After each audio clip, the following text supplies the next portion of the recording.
Dozens of Kentucky teachers who rallied for more education funding at the state capitol this spring are now taking a different approach to changing policy. They've put themselves on the ballot. At least 40 educators, representing both the Republican and Democratic parties, are running for office. 15 of them are in races in Tuesday's primary elections in Kentucky. I'm going to help make Kentucky a better place. Jenny Urie's campaign for District 62 state representative has kept her so busy over the last several weeks that even her 6-year-old daughter has started to notice.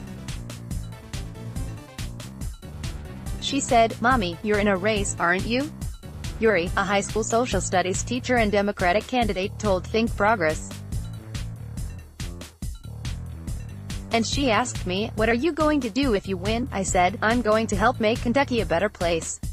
Urie, far left, speaks with constituents at a candidate meet and greet on May 9.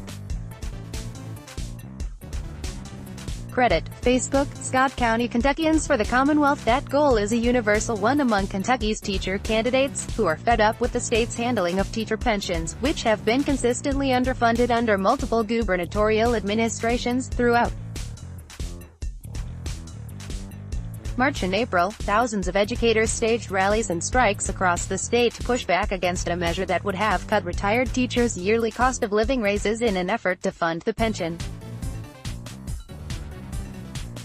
At nearly $40 billion in debt, Kentucky has one of the worst-funded pensions in the country.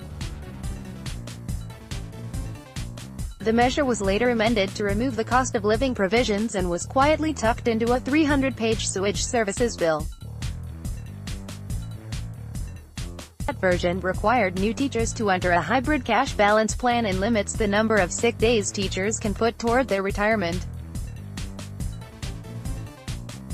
It also ended the state's inviolable contract with public employees, which currently protects the retirement benefits of public workers, like teachers, social workers, and law enforcement officers, from being reduced or altered. The Senate passed the bill in late March, and Gov. Matt Bevin, R., signed it into law days later, despite widespread condemnations from teachers, who argued that the legislation was advanced without consulting educators or obtaining an actuarial analysis to determine the bill's fiscal impact. The legislation was just disgusting, said Matthew Kaufman, a Democratic candidate for Senate District 26 and an English teacher of 11 years. Kaufman said he was disheartened by what he viewed as short-sighted leadership. "They pushed the bill through and locked us out," he told Think Progress. "This year, we see public workers, not just educators, under attack. The contract wasn't just with us, it was with the entire community. I couldn't just sit back and be angry. I had to get involved in this." Susan Back is running for state representative of District 61. Credit: courtesy of Susan Back. Susan Back, a high school counselor and Republican candidate for House District 61, agreed. "There was no transparency during this session. They had an agenda that was done behind closed doors," she said, adding that education is a bipartisan issue that should not have resulted in such glaring disagreements among the state's leadership. In mid-April, following the passage of the controversial pension bill, thousands of teachers rallied at the state capitol to fight for a different piece of legislation.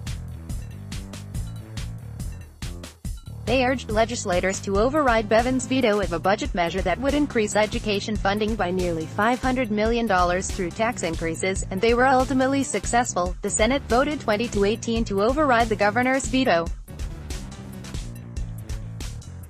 Bevin, who had previously come under fire for calling teachers selfish and ignorant for protesting, responded by accusing teachers of putting kids in danger of sexual assault by striking.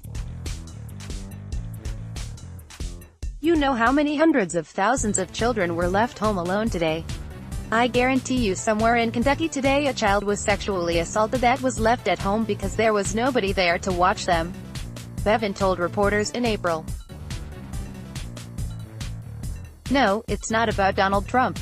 His comments drew fierce criticism from both sides of the aisle, including from teachers who are now running for office. back said the governor's slandering comments against teachers were disgraceful.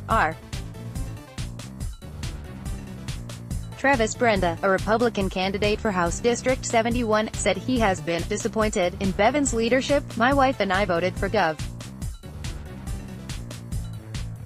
Bevin for his stance on Christian, moral issues, but when he has come out and said teachers are ignorant and ill-informed, I don't think any of that helped the process," Brenda said. Brenda at the Richmond Chamber of Commerce Candidate Forum in April 2018. Credit, screenshot, YouTube. Now, Brenda will face off against Republican House Leader Jonathan Schell, who was instrumental in pushing the contentious pension bill through the legislature, in what will likely be the state's most watched race this week.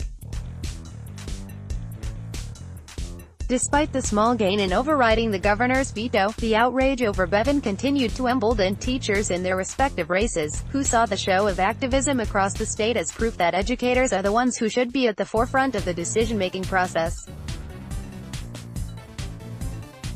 "Our education system is under attack and no one knows our schools better than teachers. Right now, it's really popular for candidates to be pro-education, but it's different for someone who is an educator, who has been on the front lines," Kaufman said. "Our education system is under attack and no one knows our schools better than teachers. We need educators in office. We need a culture change in Frankfurt," he added. Kaufman speaking with a constituent. Credit, screenshot, YouTube. Matthew Kaufman. Kaufman and Brenda both expressed their belief in the power of education to solve much of the state's other problems, from overcoming poverty and reducing crime, according to Kaufman, to facilitating economic development, according to Brenda. "We have to have an educated workforce to attract new business to the area," said Brenda, who has taught high school math for nearly 20 years. His campaign is shaped by three key issues: the state's pension crisis, the opioid epidemic, and economic development, that he says all go hand in hand. "You can do a lot of complaining on Facebook, you can do a lot of protesting, and that's great, but I thought the best thing I can do is run for office." Brenda added that his decision to run for office felt like a calling. "I see this as another way to serve," he said. "I'm not looking to climb the political ladder, I've always looked to do what I could do to help others." Urie said that taking to the streets with her fellow teachers was an empowering feeling. But for her, the statewide protests were never enough. "You can do a lot of complaining on Facebook, you can do a lot of protesting, and that's great, but I thought the best thing I can do is run for office."